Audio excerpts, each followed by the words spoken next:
l'idée, donc là, c'est pas la pédagogie ou les jésuites pour les nuls, mais c'est les jésuites pour les pédagogues et les éducateurs. L'idée, c'est pas, c'est ensemble de prendre une heure pour mettre des mots sur ce que nous vivons comme pédagogues dans un établissement jésuite. C'est-à-dire, vous le vivez déjà. Simplement, c'est important de se redire de temps en temps pourquoi il y a tel ou tel type d'intuition dans notre établissement scolaire et pourquoi, comme enseignant, je suis à l'aise ou pas avec certaines manières, certaines visées. Donc, on parlera de choses concrètes, mais l'idée, c'est de voir le lien qu'il y a entre la manière dont Ignace de Loyola a vécu et un certain nombre d'intuitions pédagogiques que l'on retrouve dans tous les établissements scolaires. Et l'intérêt de faire ce travail aussi, c'est que, puisqu'il y a sans arrêt des réformes dans l'établissement, et notamment la réforme du lycée pour l'année prochaine, ça nous permet de redire ensemble nos visées communes. Et après, de se poser la question des buts et des objectifs. C'est-à-dire, l'intérêt dans une réforme, c'est de dire, dans les visées qui sont importantes pour nous, lesquelles on a envie de continuer à creuser, et du coup, quels vont être les moyens qui vont nous permettre de creuser tout cela. Donc, j'ai résumé, de mon point de vue, 4 axes qui sont liés entre la vie de Saint Ignace et puis, du coup, quelques principes de manière de voir l'homme, de voir Dieu, de voir l'éducation. Et puis après, on se posera, si on a le temps, la question, mais pourquoi, en fin de compte, il y a un lien entre la pédagogie et Saint Ignace? Alors, la première chose, donc, à chaque fois, je vais vous faire, dans une première partie, quelque chose que Saint Ignace a vécu, et je le prends dans l'ordre chronologique, de la façon dont il l'a vécu, et puis une intuition, du coup, qu'il a et qu'il garde en lui et qui va faire qu'il va créer les jésuites et que les jésuites avec lui vont accepter d'ouvrir des établissements scolaires alors même qu'il n'était pas question qu'ils le fassent au début. C'est-à-dire les jésuites, je vous rappelle, n'ont pas été créés pour ouvrir des établissements scolaires. Mais il se trouve que c'est des gens qui se sont retrouvés et qui ont eu à faire face à une demande et qui ont essayé d'y répondre. Et du coup, ils ont ouvert des établissements scolaires, des collèges. Donc, la première chose sur laquelle je voudrais insister, c'est la place de l'expérience chez Saint Ignace. C'est banal à dire, mais c'est fondamental. C'est-à-dire qu'il y a tout un rapport au savoir qui est changé à cause de ça. Vous le connaissez, mais je vous le redis. L'idée, c'est que Ignace, qui n'est pas un super soldat, hein, c'est plutôt un énarque, c'est plutôt un grand administrateur qui récoltait des sous. Il était déjà au ministère des Finances, avec, vous voyez ce que ça peut avoir de rapport au terrain, etc. Mais il se trouve qu'à un moment, les méchants français envahissent son pays et il veut défendre. Et donc, eh bien, il est dans une bataille et sa jambe est cassée. Et il a un fameux boulet de canon et voilà qu'il est immobilisé. Et l'expérience fondamentale qui va tout déclencher, c'est Ignace, c'est le fait qu'il découvre qu'il a à l'intérieur de lui des mouvements intérieurs. Donc la fameuse intériorité dont on va beaucoup parler après en primaire et autres, et dont on essaye de parler maintenant en collège et en lycée, c'est-à-dire qu'il a en lui des mouvements qui à certains moments le portent à la joie, le consolent, le nourrit, le dynamise, et à d'autres moments il a des mouvements où il est plutôt racornichou, tout triste, il va pas bien, etc. Et oui, excusez-moi, racornichou, je sais pas si ça doit pas être dans la langue de Montaigne, mais ça fait rien, excusez-moi. Je suis un pauvre petit Savoyard qui débarque de ces montagnes, donc voilà. Chez nous, on est racornichou. Voilà. Bon. Et alterne, et du coup, il découvre une alternance en lui de ce qui peut se passer à l'intérieur de... Et il a donc ce qu'il va appeler, lui, des motions, et que ça va déclencher un certain nombre de sentiments. Alors, hop, voilà. Et donc, consolation, désolation. À un moment, il est enthousiaste, à d'autres moments, il est triste, il est maussade, voilà, par rapport à Racornichou, il est maussade, etc.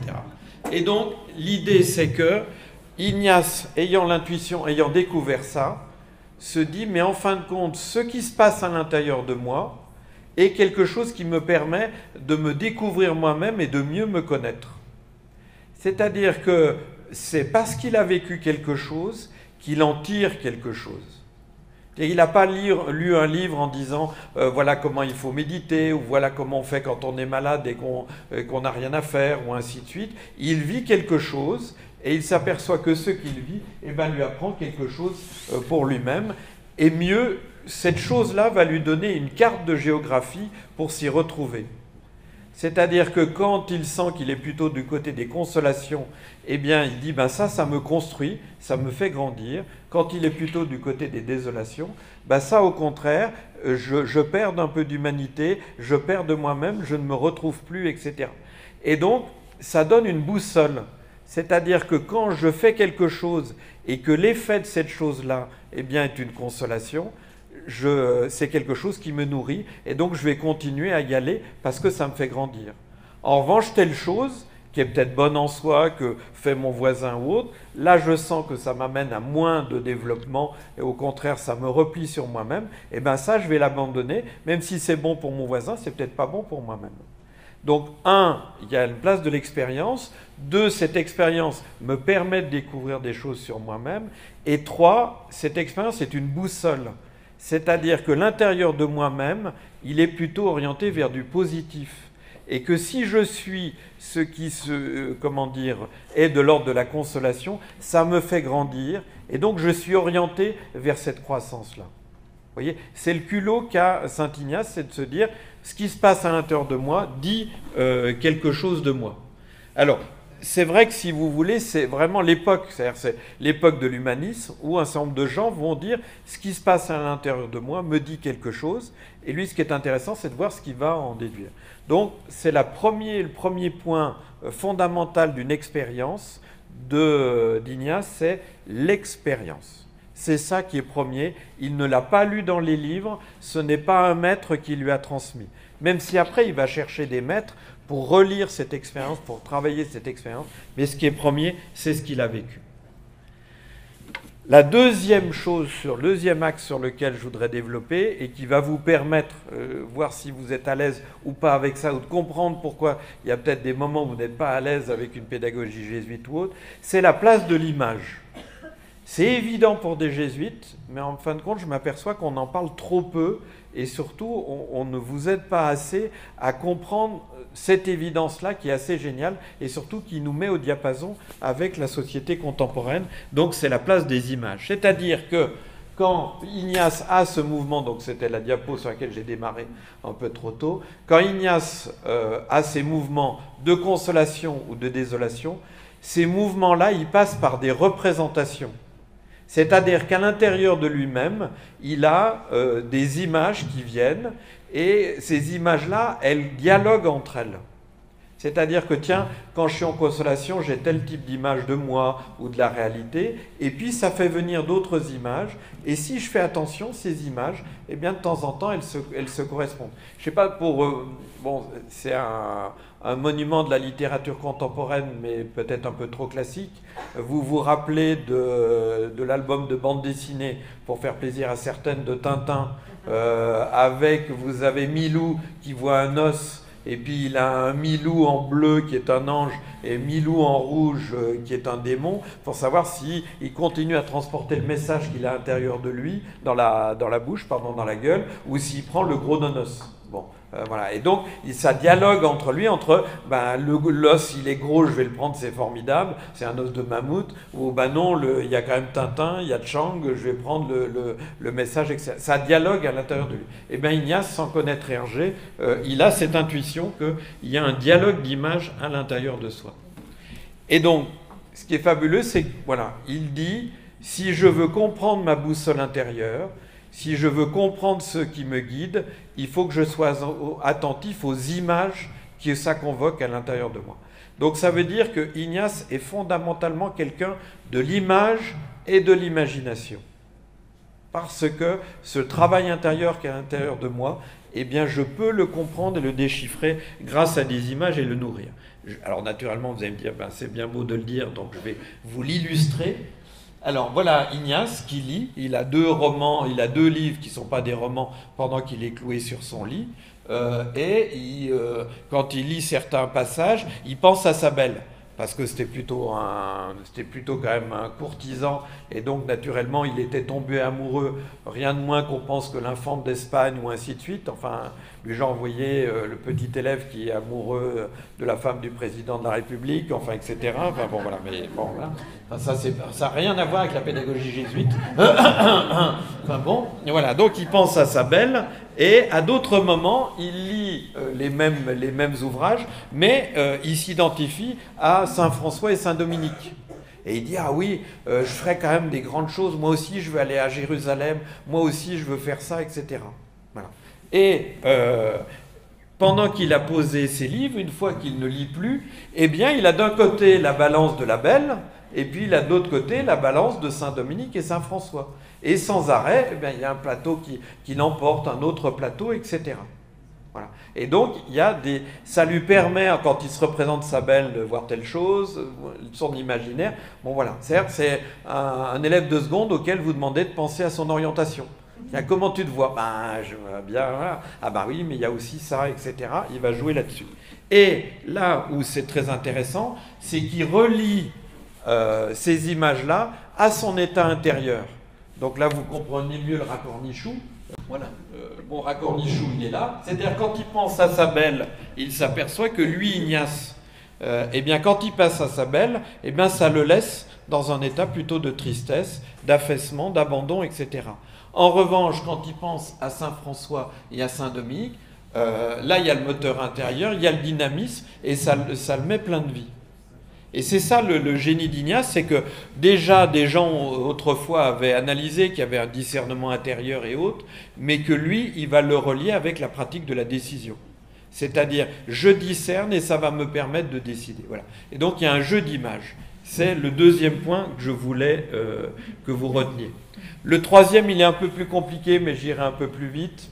Du coup, c'est pas vraiment les jésuites pour les nuls. C'est l'importance du fait que Ignace va avoir l'intuition que des choses qu'on a tendance à séparer, le blanc, le noir, la lumière, l'obscurité, etc., eh bien, dans l'expérience qu'il vit, à la suite de Jésus dans sa vie spirituelle, eh bien, ces choses-là, elles ont tendance à s'unifier. C'est-à-dire que ce que l'on a tendance à opposer, Ignace dit, en fin de compte, quand on rentre dans le monde, les choses peuvent s'unifier et on peut les vivre, non pas comme des injonctions paradoxales, des tensions paradoxales qui fait qu'on est écartelé, mais au contraire, tiens, je m'aperçois que je peux faire et ceci et cela, et qu'il y a à la fois de l'ombre et de la lumière en moi, qu'il y a à la fois du chaud et de la fraîcheur, etc. Donc du coup, le deuxième moment est important, c'est le quart-de-nerf, et il part justement d'une image. C'est-à-dire qu'à un moment, il est sur 3 marches d'une église, il entend un organiste jouer, et tout à coup, dans son cerveau, vient l'image de 3 notes d'un accord qui donne un seul son. Vous voyez, l'image en tant que telle, mais là, il y a un déclic qui se passe, et il a l'intuition que les choses sont unifiées. Et vous savez que pour les chrétiens, Dieu est un Dieu trinitaire, le Père, le Fils et l'Esprit. Et il dit, en fin de compte, dans Jésus, je découvre que ce qui peut être composé de plusieurs personnes est en même temps donné par l'unité. Donc il fait à la fois une expérience, je dirais, théologique, et puis une expérience humaine, c'est-à-dire qu'on est capable de vivre les choses d'une manière unifiée. Et ça, c'est formidable. Parce que, surtout pour une société comme nous, on est sans arrêt en train d'opposer les choses ou de les vivre en tension. Ignace, il dit, il vit intuitivement et dans son expérience une définition théologique que s'est donnée l'Église à Chalcédoine pour rendre compte de Jésus, qui pour les chrétiens est à la fois homme et Dieu. Alors, s'il est homme et Dieu, il est écartelé, on va le découper en deux. Eh bien non, les chrétiens, ils disent, en Jésus, il y a à la fois de l'humanité et de la divinité, et ils ont parlé d'une expression sans confusion ni séparation. C'est-à-dire, il ne s'agit pas de faire disparaître l'un des termes de la tension, mais de le vivre en même temps. Alors, je vous donnerai des exemples plus concrets, c'est d'où la fameuse expression « être contemplatif dans l'action ». C'est-à-dire, on peut être à la fois dans l'humanité et dans la divinité, et non pas « je fuis le monde », et à ce moment, je trouve Dieu. Ou alors, je fuis Dieu et je trouve le monde. Il y a ce travail de réconciliation, d'unification. Voilà, ça c'est le troisième pilier. Alors voilà, la quatrième, c'est la place de l'intelligence. Donc, première étape, l'expérience. Deuxième étape, l'image. Troisième étape, l'unification. Et quatrième étape, les trois étapes précédentes débouchent sur une illumination intérieure, mais pas au sens où j'ai fumé un pétard et puis que je m'évade, mais au sens de j'ai une autre vision du monde, une autre intelligence, une autre manière de vivre intellectuellement dans le monde qui m'est donnée. C'est-à-dire que ce n'est pas qu'une question du cœur, ce n'est pas qu'une question des émotions, c'est à travers ce discernement sur les émotions, tout à coup je comprends différemment le monde et il y a une nouvelle compréhension du monde qui m'est donnée. Et c'est tellement important pour Ignace que ce qu'il va vivre, eh bien, il va dire que ça touche l'intelligence, la foi, la science, etc. Et que ce qu'il a vécu à ce moment-là, ça va le marquer pendant 30 ans ou 40 ans de sa vie. C'est-à-dire quand il est à Rome, à la fin de sa vie, il redit que c'est ça qui a été l'expérience fondatrice de sa manière de vivre et de voir le monde. Voilà. Voilà les quatre étapes de la vie intérieure d'Ignace et de sa vision du monde et de l'homme. Les images, une vie intérieure, des images en dialogue, une unification des paradoxes, des tensions, et une intelligence qui est active parce que j'ai une nouvelle compréhension du monde et ça me donne plutôt envie d'agir dans le monde. Alors bon, vous allez me dire, bon bah merci, vous êtes fait plaisir, vous avez parlé d'Ignace, maintenant en quoi ça nous concerne? Et donc, je vais essayer de reprendre les quatre axes par rapport à la pédagogie et à la manière concrète dont on peut le vivre dans un établissement scolaire. Pardon. Donc d'abord, la place de l'expérience.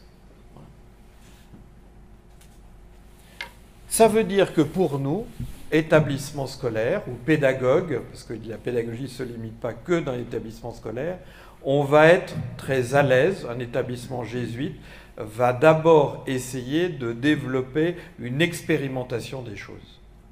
De même que c'est en vivant les choses qu'Ignace a découvert ces choses-là, eh bien on va dire, on met tout en place pour que l'élève fasse sa propre expérience, son expérimentation. Avec ce que ça veut dire de difficulté.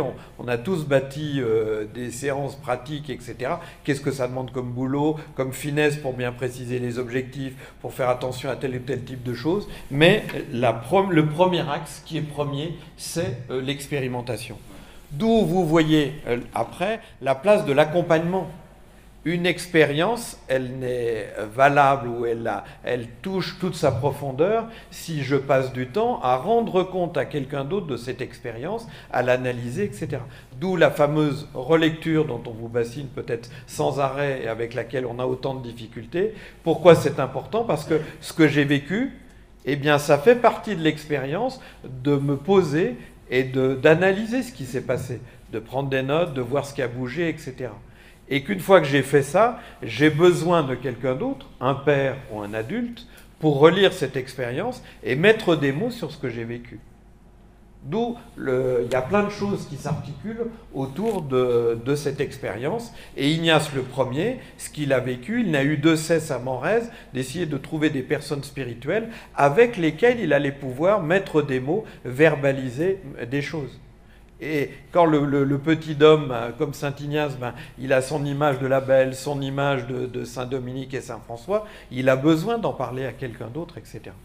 Voilà, donc ce qui va être premier pour nous, c'est ce travail de l'apprentissage expérimental et avec ce que ça veut dire de l'accompagnement de regard. Et donc, alors, d'où la phrase fondamentale qui est ici, plus qu'apprendre, il s'agit de s'exercer. D'où la fameuse notion d'exercice. Comment est-ce que je mets l'élève en exercice? Vous savez que, bon, petite digression, Ignace et les premiers jésuites n'ont rien inventé en termes de pédagogie.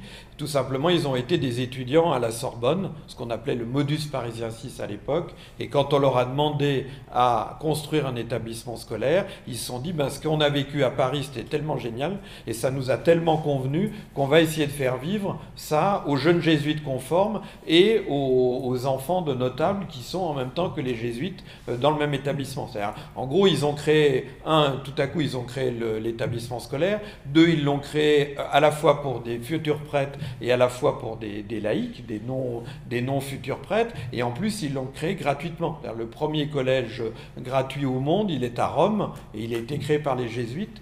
Et dans ce modus parisiensis qu'ils ont retenu, le samedi est uniquement consacré à de la relecture, de la reprise, de l'évaluation, mais en petits groupes, les fameuses disputations, les fameux échanges qu'il pouvait y avoir, etc. Et donc on s'exerçait à remanier ce que l'on avait vu pendant la semaine. Et comme je l'ai découvert récemment, mais que je trouve génial, c'est là où on peut dire que les jésuites, ils n'étaient pas dupes de à qui ils avaient affaire. Avant, à la Sorbonne aussi, un élève à la Sorbonne, pour une semaine, n'avait droit qu'à 3 feuilles de papier pour prendre des notes.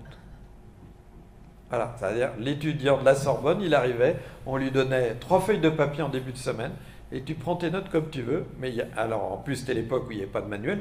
C'était l'époque où l'imprimerie, c'est quand même dangereux, hein, vous vous rendez compte. Alors, si en plus on met des livres entre les élèves, ils ne vont pas écouter ce que dit le prof, puisqu'ils vont déjà savoir ce que le prof va dire, etc. Donc, le Blanquer de l'époque, il a dit interdit de mettre des livres dans les collèges, parce que sinon, c'est trop dangereux. Et puis, les enfants sont déconcentrés, ils sont focalisés sur la lecture. Enfin, c'était une horreur. Voilà. Bon. Et donc, c'est l'exercice qui est important, et il y avait un jour qui était consacré à l'exercice. Il y a d'autres moments de la journée aussi. Voilà. Donc concrètement, qu'est-ce que ça veut dire dans le vocabulaire jésuite? Vous avez souvent entendu, et que maintenant vous avez dans votre vadémécum, etc., le vocabulaire jésuite qui peut se relier à ce type de dimension d'expérience, le fameux les exercices, c'est-à-dire on s'exerce dans la vie spirituelle, dans le management, etc. On pense que c'est inné. Eh bien non, c'est des choses qui peuvent s'apprendre, qui doivent s'apprendre. Et comment je m'exerce à ça? L'a priori favorable, si vous estimez que dans l'adulte que vous rencontrez ou l'élève que vous rencontrez, Dieu lui aussi est au travail, ou il y a une humanité qui est au travail, vous l'accueillez d'un principe favorable parce qu'il est comme vous. Et donc vous savez qu'il y a quelque chose qui se passe en lui et vous accueillez cette expérience. Donc vous voyez, il ne s'agit pas d'être bienveillant pour être bienveillant ou pour être à la mode. C'est-à-dire, on n'est pas dans l'éducation positive ou la bienveillance parce que c'est bien et que ça se vend. On est fondamentalement dans la bienveillance parce qu'on reconnaît en l'autre l'expérience qu'on est aussi en train de vivre, non pas la sienne, mais le fait qu'il est en expérimentation et qu'il y a quelque chose qui se vit. Et que pour le chrétien, Dieu est déjà aussi à l'œuvre dans cet individu.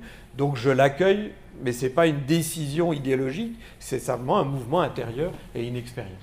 Ce qui importe, donc la fameuse phrase, ce qui importe n'est pas d'en savoir beaucoup, mais de goûter intérieurement les choses. Voilà. Le jour où l'élève il a goûté, où on dit d'ailleurs, quand un jésuite accompagne ou quelqu'un une retraite, on lui dit surtout quand on fait méditer sur un texte, ne raconte pas et ne fais pas à la Game of Thrones le passage de l'évangile pour que tout à coup le retraitant se dise oh, c'est génial, c'est formidable, il y a Khaleesi qui va arriver avec le dragon, etc. Tu lui donnes le texte il fait son expérience. Parce que si déjà vous l'avez fait à la Game of Thrones, le type ou la personne, elle a vécu son expérience, et elle va arriver, le texte, il va être sec. Tandis que là, au contraire, je découvre par moi-même que c'est formidable, et puisque je l'ai découvert par moi-même, et vous l'avez tous fait l'expérience, c'est-à-dire quelque chose où c'est pas la personne de l'extérieur qui vous l'a dit, mais c'est vous qui l'avez découvert, d'abord vous en rappelez, et puis deux, ça vous marque. Et donc la place de cette découverte par l'autre. La relecture, on en a parlé, la confiance, c'est-à-dire l'autorité qui autorise. C'est-à-dire comment est-ce que je mets mon collègue, je mets un élève dans une situation où je lui fais confiance et il se révèle à lui-même et je l'autorise parce que je sais qu'il s'expérimente comme moi. Qu'est-ce que ça veut dire concrètement? Ça veut dire qu'on va plutôt être de l'ordre des, entre guillemets, même si c'est un vieux mot, mais des méthodes actives. On va plutôt développer des structures avec de l'accompagnement. Le fameux travail de l'intériorité. On va prendre 5 minutes à la fin du cours, on va fermer le classeur, on va dire aux élèves, vous fermez les yeux, qu'est-ce que vous retenez, etc. On prend du temps pour mettre ça en place. le recul, la mise en place du cadre, parce que c'est ça, dans un exercice, c'est parce qu'on s'est donné des repères qu'on voit ce qui dépasse, etc. La responsabilisation et la fameuse éducation par les pairs, c'est-à-dire de faire confiance mutuellement pour que les gens puissent être invités à l'expérience. Voilà. Et donc vous voyez que derrière cette intuition pédagogique, il y a une intuition théologique pour les chrétiens, c'est que Dieu fait déjà le boulot. C'est-à-dire pour nous chrétiens, quand on est dans un établissement, on n'a pas la prétention d'apporter Dieu par certains côtés, on a surtout à se mettre au service de ce que vivent déjà les gens, parce que c'est Dieu lui-même qui est en train de faire le boulot.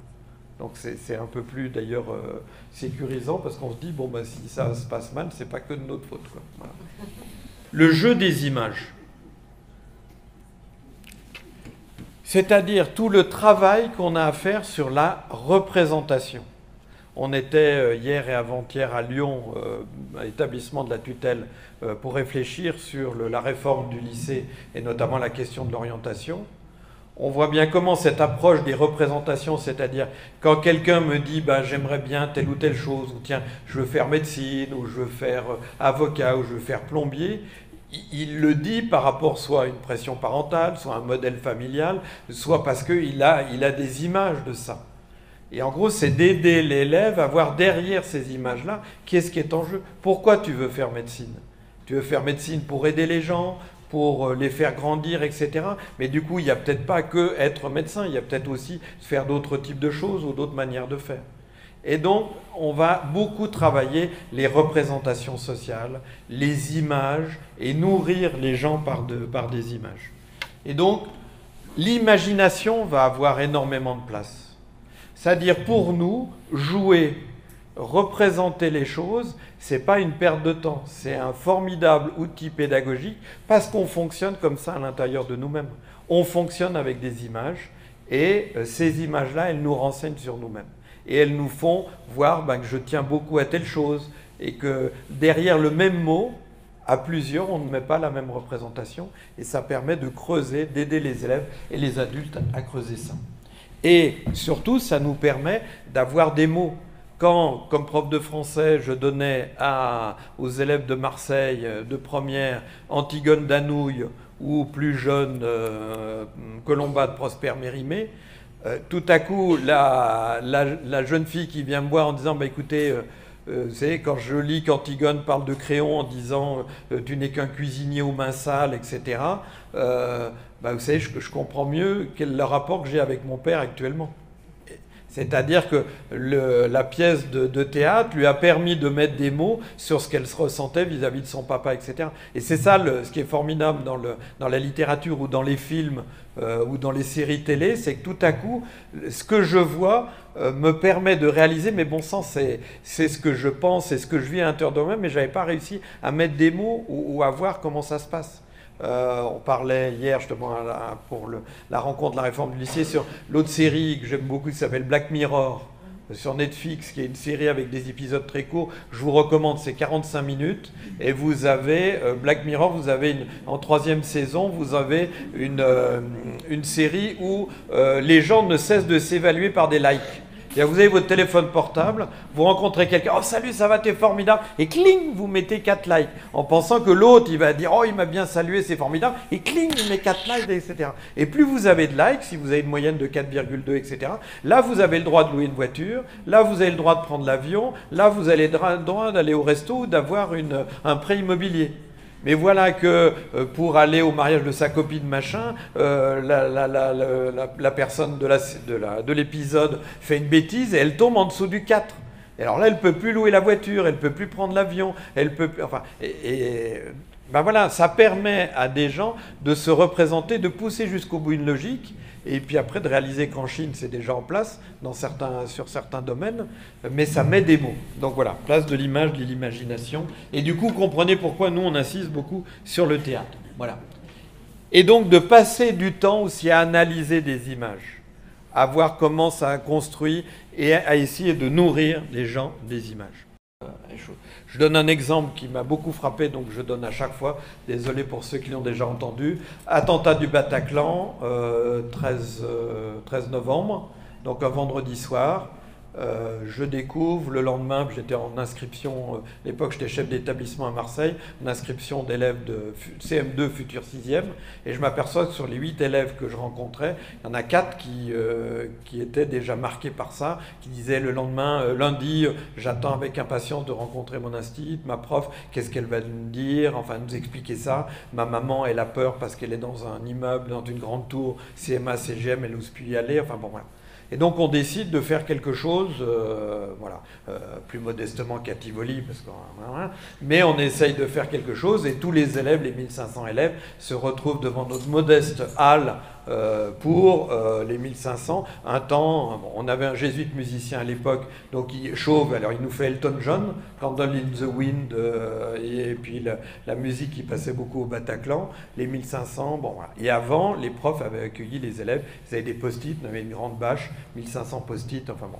Moment assez formidable, mais 3 profs d'histoire géo viennent me voir séparément et disent écoutez mon père, j'ai raté ce matin, je suis désolé mais j'étais pas à la hauteur. On avait tous, enfin comme vous, hein, on avait tous la boule au ventre, qu'est-ce qu'on va dire aux gamins, comment, même les profs d'histoire, même les profs de français. Bon. Et elle me dit bah voilà, et séparément je dis, donc ça m'a beaucoup intéressé.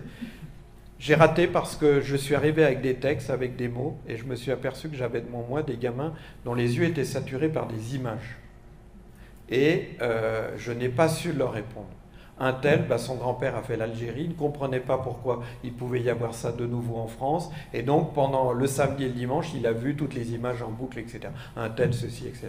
Et elles m'ont toutes dit, mercredi ou jeudi, quand je revois les élèves, je viens avec d'autres images. Vous voyez comment cette intuition qu'on est nourri par un certain type de choses, par des paroles, par des lectures, par des images. Comment est-ce que nous-mêmes, comme éducateurs, on peut nourrir au même niveau? Et que nourrir ce qui est nourri par des images, il faut le nourrir aussi par des images. Et comment est-ce qu'on trouve ces images qui peuvent donner des mots? Alors dans notre vocabulaire jésuite, eh bien ça va donner, quand vous faites les exercices spirituels, on vous demande de composer les lieux. C'est-à-dire quand on demande de méditer un passage d'évangile, on vous demande d'abord de vous le représenter. C'est-à-dire vous plantez le décor. Et c'est ce décor planté à partir duquel vous allez méditer et contempler la scène. C'est-à-dire qu'on prend des images, vos images intérieures, par exemple les noces de Cana.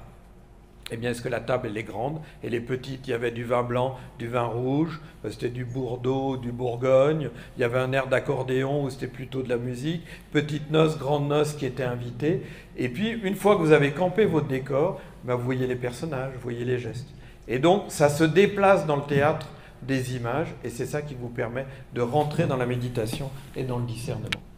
Bon, les 2 étendards, c'est une méditation des exercices qui est écrite autour justement de l'imaginaire. L'attention à la personne, c'est-à-dire de prendre la personne où elle en est. Puisqu'on a tous un imaginaire différent, qu'on a tous des représentations différentes, c'est important de prendre le temps d'accueillir les gens tels qu'ils sont pour les amener à faire le fameux magis, c'est-à-dire le pas de plus. Vous avez tous expérimenté ça, mais je vous le redis, c'est évident que quand il y a des parents qui vous demandent à vous rencontrer parce qu'ils ont envie de parler de tel élève, stratégiquement, en bon jésuite, moi je vais commencer par une question. C'est un jésuite pose une question, ça répond par une question. C'est-à-dire vous déballez pas tout de suite je ne déballais pas tout de suite ce que j'avais à dire aux parents. Alors qu'est-ce que vous pensez de la situation? Et là, monsieur, madame développe, et en 30 secondes, 1 minute, vous apercevez que vous avez mis toute votre artillerie, tous vos missiles en telle partie en disant « ça, ils ne l'auront pas entendu, il faut que j'arrive à les convaincre ». Et en fait, la porte elle est déjà ouverte, ils ont déjà fait le travail. Ah bon. Mais alors ça, qui était tellement évident dans le bulletin, ça fait 2 trimestres qu'on le marque, tellement je les remarque, etc., ils l'ont toujours pas vu, que le gamin n'a toujours pas compris. Etc. Alors que c'est évident comme un gros nez rouge au milieu du bulletin. Enfin, il suffit de savoir lire, quoi. Eh bien, et tout à coup, vos batteries, pendant les 30 secondes ou une minute, vous les déplacez parce que vous partez de là où ils en sont et non pas de là c'est évident donc j'en parle pas et là c'est pas évident. Vous voyez comment on part de la manière dont les gens sont dans leur représentation. la question dont le Magisson en a parlé, l'indifférence, ça c'est très important. Je voudrais beaucoup que dans la réforme du lycée et dans le travail qu'on va mettre en place dans l'établissement jésuite sur l'orientation, on travaille cette question d'attachement désordonné. L'idée chez Ignace, c'est qu'en fait, on pense décider rationnellement, mais en fait, on a tout un travail pour passer d'abord de la tête au cœur, pour voir quelles sont les représentations qui fait que... Mais j'ai envie d'être médecin parce que mon grand-père, il était médecin et quand même, il est formidable. C'est-à-dire, qu'est-ce qui me touche dans telle ou telle manière de faire et de voir si, est-ce que c'est vraiment moi? Est-ce que, regarde ce que tu as vécu en stage en entreprise en 3e, regarde ce que tu as vécu en faisant telle chose. Tu as d'autres aspects de ta personnalité. Et de voir ce qui nous fait décider et de travailler là-dessus. Voilà, former à la liberté, parce que justement, on n'est pas libre dans nos choix, on a des représentations. Et la discreta caritas, c'est comment est-ce qu'on fait cheminer la personne à partir de son propre itinéraire.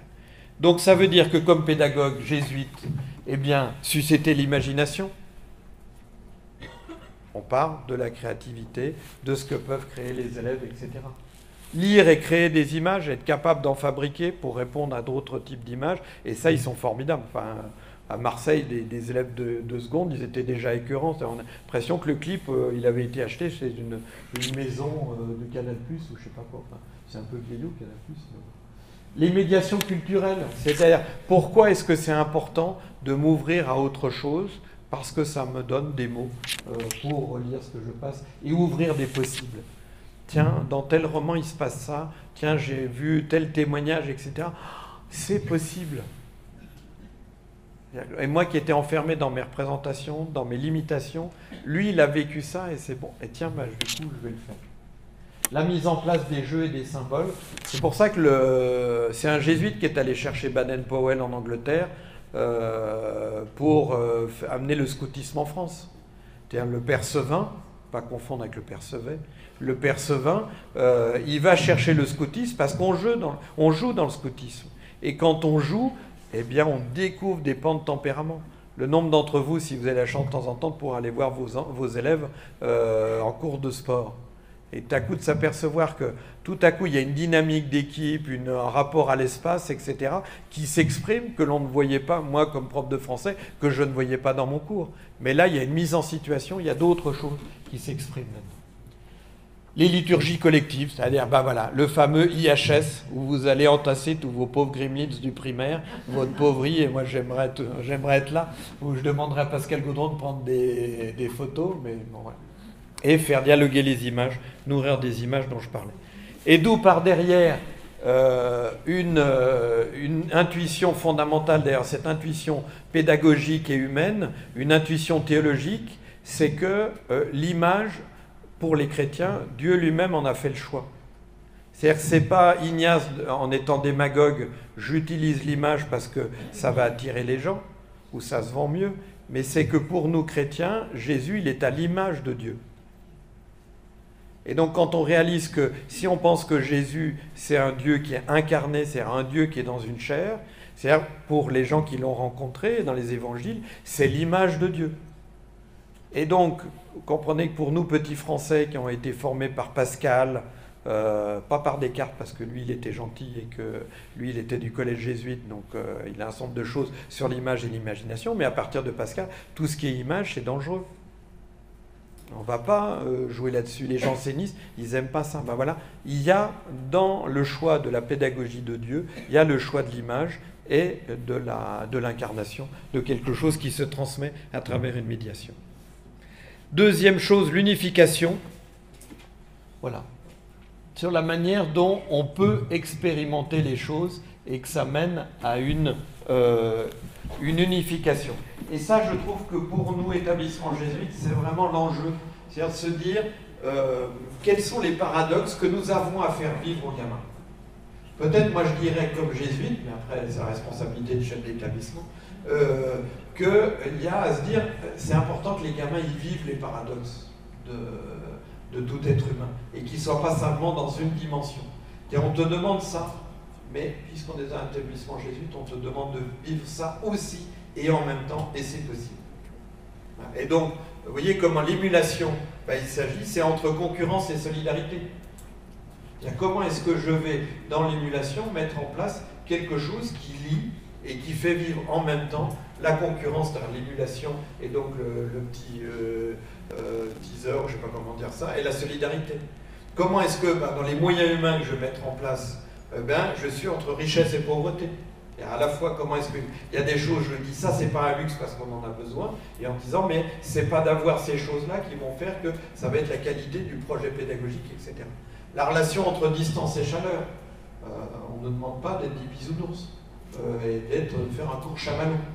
Mais on ne nous demande pas d'être non plus l'iceberg, la banquise, la paroi de l'Himalaya, etc. On nous demande d'être les deux, c'est compliqué. Mais en même temps, c'est ce qu'attendent les gamins, ils le comprennent très bien. Donc, vive la relation entre distance et chaleur. Une pensée entre répétition et invention. Ah mais non, on va inventer, donc surtout on ne répète rien. Non, la répétition, ça permet de voir ce qui se déplace. Et puis, ça donne des acquis. Et la répétition donnant des acquis, tout à coup, ça permet d'inventer soi-même. Pour les profs de lettres, les ateliers d'écriture, c'est cette intuition. Là, on est de la contrainte, donc je te donne une contrainte de temps, je te donne une contrainte de style, et puis tu y vas. Ah oui, mais attendez, vous m'avez demandé d'écrire sujet, verbe, complément, sujet, verbe, complément, et j'ai temps, et je dois démarrer sur telle chose. Eh bien, le gamin, il pense à sa contrainte, et tout à coup, pouf, ça part. Et la contrainte qui a été donnée a tout à coup libéré quelque chose. Et on sait très bien que les auteurs ou les peintres, ils ont commencé par faire des plagiats. D'ailleurs, Monsieur Intel, il a d'abord imité quelqu'un qu'il admirait beaucoup en écriture, en peinture, et petit à petit, il a fait sa propre création. Mais parce qu'au début, il a fait ses gammes, parce qu'au début, il a fait de la répétition. Donc comment est-ce que je fais les deux choses en même temps et que je ne laisse pas entendre aux gamins que il y a d'un côté qu'on va faire que de la répétition et que ça ira, ou qu'on va faire que de la créativité. Et donc, c'est dans notre vocabulaire jésuite ou ce que vous avez pu rencontrer, c'est le fameux « voir Dieu en toute chose ». C'est-à-dire ce culot qu'a Ignace de dire que Dieu est dans le monde. J'ai encore 6 minutes, donc je vais le faire. Donc, vous avez, à l'époque d'Ignace, les choses, elles étaient coupées en deux. On parlait de la vie religieuse, on parlait pour les franciscains et les dominicains la vie mixte. C'est-à-dire, il y avait Dieu d'un côté dans le monastère, et puis il y avait de l'autre côté le monde dans lequel j'allais pour parler de Dieu. Et donc, j'avais mon monastère, je rencontrais Dieu dans le monastère, et je sortais du monastère, et là, j'allais parler de Dieu. Mais parler de Dieu, ça m'usait, etc. Et donc, je retournais charger mes batteries. Le principe de la voiture électrique, quoi. Et je reviens au monastère. Et là, je rencontre Dieu. Comme ça, et ainsi de suite, vous voyez. Et donc, il y a... voilà. Et bien, Ignace, il dit... Et maintenant, tu mets des machins photovoltaïques sur ta voiture, et puis tu fais... Et dans le monde, et je rencontre Dieu dans le monde. C'est ça l'intuition d'Ignace. Voir Dieu en toute chose, c'est sortir de l'opposition. Dieu est dans l'isolement, dans le désert, dans la fuite du monde, et dire, moi j'ai reçu cette grâce extraordinaire d'avoir expérimenté, de pouvoir faire expérimenter à d'autres que Dieu, il est compatible avec le monde. Alors, pas avec n'importe quelle condition, ou ainsi de suite. Vous voyez, il fait basculer les oppositions. Contemplatif dans l'action, ça veut dire la même chose. Être au cœur ou aux périphéries, comme dirait le pape d'aujourd'hui, mais comme disaient les jésuites d'autrefois. Comment je suis au centre de l'Église et en même temps, comment moi, par exemple, j'ai été ordonné prêtre, alors que j'ai été ordonné prêtre pour enseigner la littérature. Et encore hyper contemporaine, seulement à partir de 1970. C'était ma spécialité. Mes parents, ils n'ont jamais compris. Mes parents, régulièrement, ils me disaient, tu sais, nous, à Chambéry, en Savoie, on manque de curés en paroisse. Donc on ne comprend pas pourquoi tu passes ton temps à enseigner la littérature. Il y a plein de gens qui peuvent le faire, sous-entendu peut-être mieux que toi. Enfin bon, moi, ça, ils étaient charitables. Mais ils ne comprenaient pas. Si on t'a ordonné, c'est pour célébrer une messe dans une paroisse. Je dis, non, jésuite, c'est pas ça. On croit aux médiations, on croit que dans la littérature, il y a des choses qui vont se vivre, mais eux, ils avaient beaucoup de mal, même s'ils faisaient confiance à la compagnie. Puis surtout, ce qui les faisait rigoler, c'est que la compagnie m'a fait faire des choses qui étaient impensables et inimaginables, et ça les faisait tendre de rire. Il y a 20 ans, si on t'avait dit que tu allais faire ça, voilà, ça aurait bien rigolé. Mon accent anglais étant mauvais, je vous laisse lire la ligne suivante. Comment être à la fois dans le concret, dans le particulier et d'être dans l'universel et le général. Fameuse application des sens, comment unifier grâce au sens sa réflexion. Alors IHS, je laisserai votre chef d'établissement vous expliquer ce que c'est que le IHS, puisqu'il paraît que vous le pratiquez. en termes de photos, la Compagnie de Jésus. Voilà. Bah oui, sinon je n'allais pas lui faire ce plaisir. Voilà. Et le préfet des études, c'est-à-dire que je crois beaucoup, alors ça c'est le jargon de chef d'établissement de Marseille, ou directeur adjoint ou autre, je crois beaucoup, ou le prof principal, etc., à l'adulte qui est là, qui accompagne l'élève pour faire ce travail d'unification. Une de mes grandes thèses, mais je ne suis pas un spécialiste de ça, c'est que l'avantage du primaire, c'est qu'il y a un enseignant pour toutes les matières, ou deux, et donc il y a un travail d'unification. L'enseignant, il est capable de dire, tu vois, là, tu es en train de bloquer en maths. Mais rappelle-toi, il y a 3 jours, c'était exactement la même chose que je te demandais. Alors c'est vrai, là c'est en maths, mais hier c'était, ou avant-hier, en histoire-géographie. Et donc il fait le pont par compétence, et il fait le lien. Le pauvre petit homme, même s'il a la chance de rencontrer des gens formidables en 6e, il arrive et c'est un tranche de cake. Alors c'est pas une phase de cake, hein, excusez-moi. C'est-à-dire que il y a le Charlotte maths, le Charlotte français, le Charlotte SVT, le Charlotte sport, et assez rapidement il s'engouffre dans cette manière d'être saucissonné ou d'être tranché en cake. Et donc, qui est-ce qui peut les aider à dire, mais attends, ce que t'as dit Madame Untel en SVT, regarde comment ça résonne avec ce que ça dit Monsieur Untel en anglais ou ainsi de suite, de recréer ce travail d'unité. Et donc, comment est-ce qu'il y a un adulte dans l'établissement qui les aide à lutter contre le saucissonnage que mène notre système. Alors, là, c'est pour vous faire le parallèle entre vie religieuse jésuite et puis établissement scolaire. C'est-à-dire que j'ai repris des termes d'opposition et en disant, voilà, comment mener les choses en même temps. Vous avez un formidable petit livre qui est écrit par 2 jésuites américains et que le directeur ne nous avait pas encore offert, mais comme ces jours, il réécrira sûrement lui-même, qui essaye d'expliquer les jésuites à travers les tensions. Et je trouve qu'il est formidable, si vous voulez comprendre les jésuites, vous lisez ce bouquin, parce qu'on est tellement paradoxal, que ça devient un peu compliqué. Donc on nous dit, vous voyez par exemple, discernement et obéissance. Attendez, vous les jésuites, vous dites, vous êtes les rois du discernement. Pourquoi vous avez besoin de faire vœu d'obéissance si vous êtes si malin que ça? Pourquoi vous auriez besoin de quelqu'un d'extérieur qui vous demande d'obéir alors que vous êtes les rois du discernement? Voilà, c'est paradoxal. Et c'est un paradoxe qu'on a rencontré, que vous vivez, mais bien à Marseille, quand on a mis en place la réforme du collège. Une des grandes angoisses de certains enseignants, notamment par rapport aux EPI, c'était la question, mais si je mets les élèves en expérimentation, donc c'était une matière qui n'avait pas l'habitude de le faire, je perds mon autorité. Parce que mon autorité, c'est ça, c'est ce qu'on est en train de vivre. Tandis que si je suis à côté du gamin et que je l'aide à relire ce qu'il est en train de vivre, eh bien je perds mon autorité.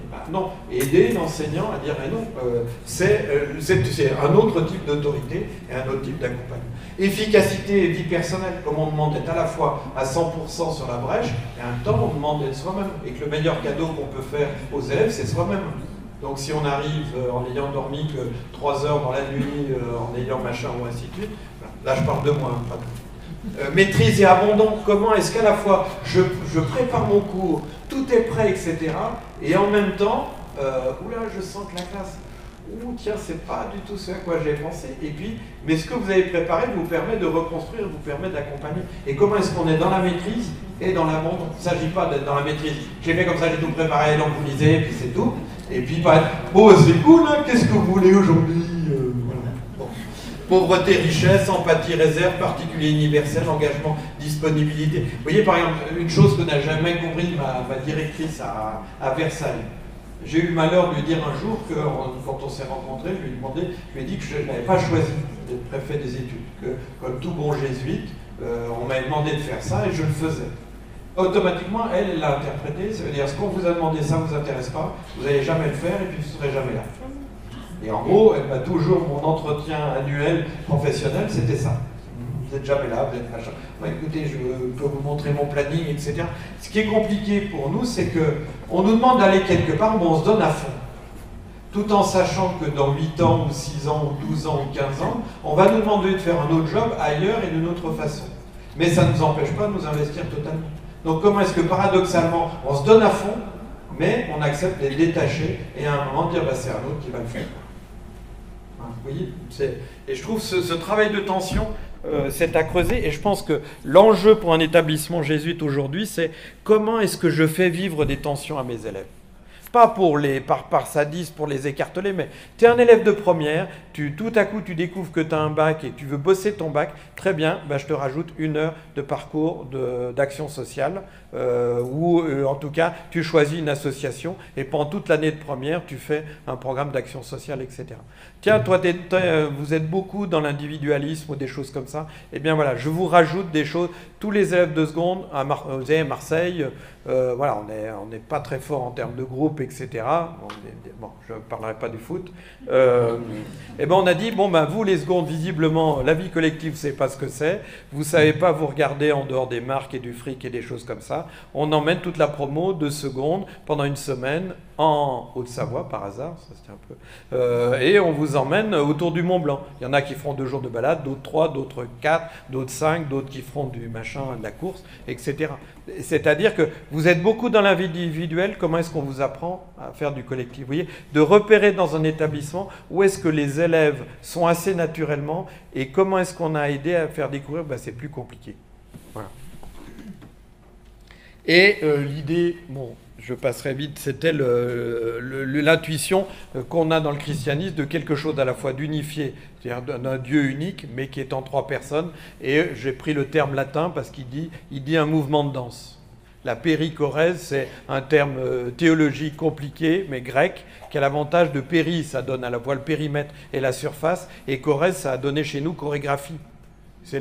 Et donc, comment est-ce que c'est un espace qui est défini par la danse de 3 personnes? Je trouve ça assez beau comme définition théologique.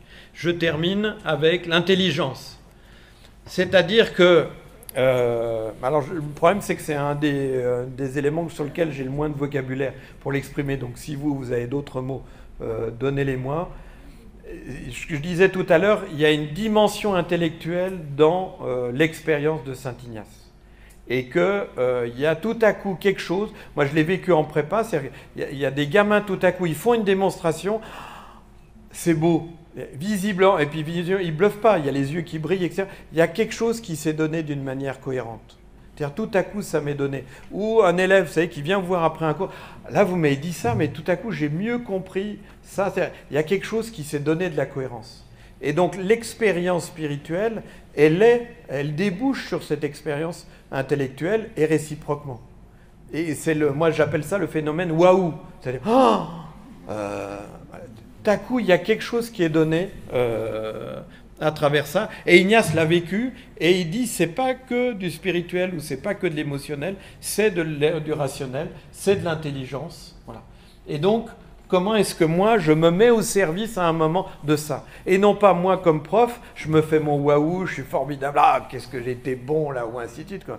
Mais c'est l'élève, comment je suis au service d'une expérience personnelle, pas simplement d'intériorité, mais aussi d'intelligence. Voilà. Et puis, je termine. Donc, rendre grâce... Ah oui, avant, c'était, pardon, la dimension, c'est-à-dire comment je favorise cette illumination, la place de l'intelligence, et d'une intelligence qui permet de comprendre autrement le monde et du coup de s'y engager, de faire des choix à la fois personnels et puis d'orientation. Je me perds, voilà. Le rendre grâce, ad maiorem Dei gloriam, c'est-à-dire pour la plus grande gloire de Dieu. Vous voyez, quand le waouh, c'est ça, c'est pas ma gloire à moi, c'est bon sang, mais qu'est-ce que c'est beau, quoi. Et la foi et la justice liées cette compréhension avec le ite et inflammate serva et enflamme le monde. On est plutôt de l'ordre de cette métaphore d'allumer le feu. Voilà.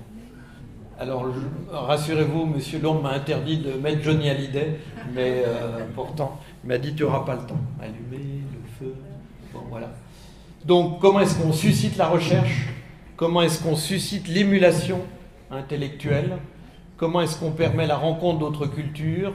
On aiguise l'attention par la joute oratoire. Vous savez, à Marseille, moi j'ai interdit les disputations. À Marseille, on s'est parlé, on a tchatch, on a un vocabulaire, d'insultes formidable. Enfin, si vous conduisez à Marseille et que vous n'avez pas le vocabulaire d'insultes, ne conduisez pas. Enfin, si vous n'êtes pas capable d'aller... Non, mais sincèrement, vous êtes à court. Enfin bon, hein. Donc ça, ils savent. Mais en revanche, tout l'enjeu pour nous, c'était, regardez, il ne s'agit pas d'écraser l'autre ou d'être supérieur à l'autre dans ma rhétorique, mais comment j'accueille l'argument de l'autre Et comment je suis attentif à cette dimension-là, enfin petit à petit. C'est-à-dire comment c'est un exercice d'attention et non pas de se valoriser, etc. Relire ses pratiques intellectuelles, se connaître. Et je le dis au moins, pas pour vous, mais au moins pour l'établissement dont j'étais le chef d'établissement, nous n'arrivons pas, pour tous les élèves qui étaient en post-bac, ils ne se connaissaient pas. Ils arrivaient en post-bac, ils ne connaissaient pas leur méthode de travail, ils ne savaient pas s'ils étaient du matin ou du soir. Ils n'avaient pas appris et ils devaient redécouvrir leur méthode de travail dans le post-bac. Alors vous allez me dire, bah, c'est normal parce que c'est d'autres types d'études, mais je trouvais qu'on n'arrivait pas assez, et c'était un grand défi pour la terminale de dire apprenez à vous connaître. Voilà, et donc on est plutôt dans une vision théologique d'un Dieu qui se communique. Voilà pour les 4 points. Merci pour votre attention.